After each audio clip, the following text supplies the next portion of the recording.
प्रधानमंत्री नरेंद्र मोदी ने मुंबई में ब्रिटेन के प्रधानमंत्री कीर स्टारमर से मुलाकात की। पीएम मोदी के साथ द्विपक्षीय वार्ता में व्यापार, सुरक्षा, तकनीक और शिक्षा जैसे मुद्दों पर भी चर्चा हुई। दोनों नेता विजन 2030 के तहत भारत ब्रिटेन के रिश्तों को मजबूत बनाने पर जोर देंगे। प्रधानमंत्री नरेंद्र मोदी और ब्रिटेन के प्रधानमंत्री कीर स्टारमर ने मुंबई में प्रतिनिधिमंडल स्तर की बैठक भी की। इस दौरान ट्रेड अग्रीमेंट पर साइन किया। प्रधानमंत्री नरेंद्र मोदी ने संयुक्त बयान में कहा कि भारत और ब्रिटेन के संबंधों में उल्लेखनीय प्रगति हुई है।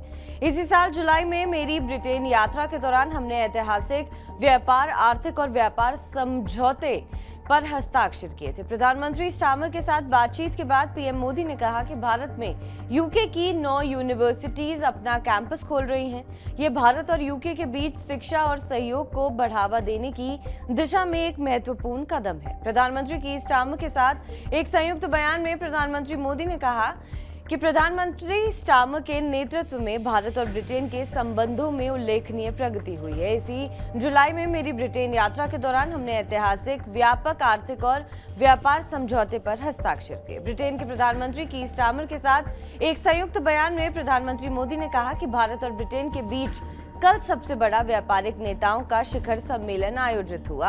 आज हम भारत ब्रिटेन सीईओ फोरम और ग्लोबल फिनटेक फेस्टिवल को संबोधित करेंगे। इन सब के साथ भारत ब्रिटेन सहयोग को और मजबूत करने के सुझाव और संभावनाएं साझा की जाएगी। पीएम मोदी ने कहा कि इस समझौते यानी व्यापक आर्थिक और व्यापार समझौते से दोनों देशों के बीच आयात लागत कम होगी, युवाओं के लिए रोजगार के लिए नए अवसर पैदा होंगे, व्यापार बढ़ेगा और इससे हमारे उद्योगों और उपभोक्ताओं को लाभ मिलेगा। समझौते पर साइन करने के कुछ ही महीनों के भीतर आपकी भारत यात्रा, जिसमें अब तक का सबसे बड़ा व्यापारिक प्रतिनिधिमंडल आपके साथ आया है, भारत यूके साझेदारी में नए जोश का प्रतीक है। प्रधानमंत्री मोदी ने कहा कि भारत और यूके स्वाभाविक साझेदार हैं। हमारे संबंधों की नींव लोकतंत्र, स्वतंत्रता और कानून के शासन जैसे साझा मूल्यों में निहित है। वैश्विक अस्थिरता के इस दौर में भारत और यूके के बीच ये बढ़ती साझेदारी वैश्विक स्थिरता और आर्थिक प्रगति के लिए एक महत्वपूर्ण आधार रही है। ब्रिटेन के प्रधानमंत्री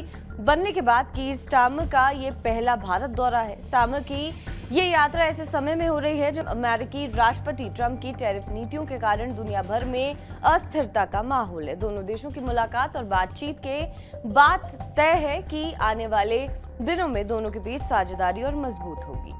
प्रधानमंत्री मोदी ने कहा कि भारतीय वायु सेवा के फ्लाइंग इंस्ट्रक्टर यूके की रॉयल इंस्ट्रक्टर के तौर पर काम करेंगे। विशेष तौर पर सहयोग है, जहां एक और देश की आर्थिक राजधानी मुंबई में बैठक हो रही है, वहीं दूसरी ओर हमारे नौसैनिक जहाज जॉइंट एक्सरसाइज भी कर रहे हैं। यूके में बसे 1.8 मिलियन भारतीय हमारे साझेदारी की जीवंत कड़ी है। ब्रिटिश समाज व्यवस्था अपने मूल्यवान सहयोग से दोनों देशों के बीच मित्रता और सहयोग और विकास के कुल को मजबूत किया है। भारत का डायनामिज्म और यूके की एक्सपर्टीज मिलकर एक यूनिक सिनर्जी बनाते हैं। उन्होंने कहा कि हमारी साझेदारी ट्रस्टवर्दी और टैलेंट और टेक्नोलॉजी ड्रिवन है। प्रधानमंत्री स्टारमर और मैं एक साथ मंच पर खड़े हैं तो हमारा स्पष्ट कमिटमेंट है कि हमें एक साथ मिलकर दोनों देशों के लोगों के लिए एक उज्जवल भविष्य का निर्माण करेंगे। प्रधानमंत्री के साथ एक संयुक्त बयान में ब्रिटेन के प्रधानमंत्री कीर स्टारमर ने कहा कि प्रधानमंत्री मोदी, जुलाई में ब्रिटेन में आपकी मेजबानी करना मेरे लिए सम्मान की बात थी। कुछ ही महीनों बाद ये यात्रा करने पर मुझे बहुत खुशी हो रही है। प्रधानमंत्री कीर स्टारमर ने कहा कि ब्रिटेन की 9 यूनिवर्सिटीज भारत में अपना कैंपस खोलेंगी। इसको लेकर ब्रिटिश प्रधानमंत्री और पीएम मोदी की बैठक में ट्रेड समझौता हो चुका है। प्रधानमंत्री मोदी के साथ एक संयुक्त बयान में ब्रिटेन के प्रधानमंत्री कीर स्टारमर ने कहा कि प्रधानमंत्री मोदी, जुलाई में ब्रिटेन में अपनी मेजबानी करना मेरे लिए सम्मान की बात थी। कुछ ही महीनों बाद ये यात्रा करने पर मुझे बहुत खुशी हो रही है। हम भविष्य पर केंद्रित एक नई आधुनिक साझेदारी बना रहे हैं और अवसरों का लाभ उठा रहे हैं। हम इसे एक साथ कर रहे हैं। यही कारण है कि हमने जुलाई में यूके भारत व्यापक आर्थिक और व्यापार समझौता किया। बहरहाल इस खबर पर आपका क्या कुछ कहना है, हमें कमेंट करके जरूर बताएं। बाकी देश और विदेश की तमाम बड़ी खबरों के लिए आप देखते रहें TV9 भारतवर्ष।